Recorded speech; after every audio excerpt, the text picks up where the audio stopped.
حضرت سلمان رضی اللہ تعالی عنہ کہتے ہیں کہ نبی اکرم صلی اللہ علیہ وسلم نے شعبان کی آخری تاریخوں میں ہم لوگوں کو واعظ فرمایا کہ تمہارے اوپر ایک مہینہ آ رہا ہے جو بہت بڑا مہینہ ہے، بہت مبارک مہینہ ہے۔ اس میں ایک رات ہے شب قدر جو 1000 مہینوں سے بڑھ کر ہے۔ اللہ تعالیٰ نے اس کے روزہ کو فرض فرمایا اور اس کے رات کے قیام یعنی تراویح کو ثواب کی چیز بنایا ہے۔ جو شخص اس مہینے میں کسی نیکی کے ساتھ اللہ کا قرب حاصل کرے، ایسا ہے جیسا کہ غیر رمضان میں فرض کو ادا کیا، اور جو شخص اس مہینے میں کسی فرض کو ادا کرے وہ ایسا ہے جیسا کہ غیر رمضان میں 70 فرض ادا کرے۔ یہ مہینہ صبر کا ہے اور صبر کا بدلہ جنت ہے، اور یہ مہینہ لوگوں کے ساتھ غم خواری کرنے کا ہے۔ اس مہینے میں مومن کا رزق بڑھا دیا جاتا ہے۔ جو شخص کسی روزہ دار کا روزہ افطار کرائے اس کے لیے گناہوں کے معاف ہونے اور آگ سے خلاصی کا سبب ہوگا، اور روزہ دار کے ثواب کے مانند اس کو ثواب ہوگا، مگر اس روزہ دار کے ثواب سے کچھ کم نہیں کیا جائے گا۔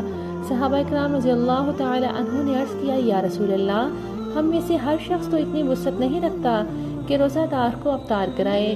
تو آپ صلی اللہ علیہ وسلم نے فرمایا کہ پیٹ بھر کر کھلانے پر موقوف نہیں، یہ ثواب تو اللہ جل شانہ ایک کھجور سے کوئی افطار کرا دے، یا ایک گھونٹ پانی پلا دے، یا ایک گھونٹ لسی پلا دے، اس پر بھی مرحمت فرما دیتے ہیں۔ یہ ایسا مہینہ ہے کہ اس کا اول حصہ اللہ کی رحمت ہے، اور درمیانی حصہ مغفرت ہے، اور آخری حصہ آگ سے آزادی ہے۔ جو شخص اس مہینے میں ہلکا کر دے اپنے غلام کے بوجھ کو، حق تعالی شانہ اس کی مغفرت فرماتے ہیں اور آگ سے آزادی فرماتے ہیں۔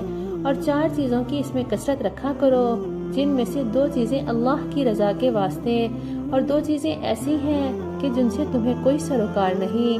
پہلی 2 چیزیں جن سے تم اپنے رب کو راضی کرو وہ کلمہ طیبہ اور استغفار کی کثرت ہے، اور دوسری 2 چیزیں ہیں کہ جنت کی طلب کرو اور آگ سے پناہ مانگو۔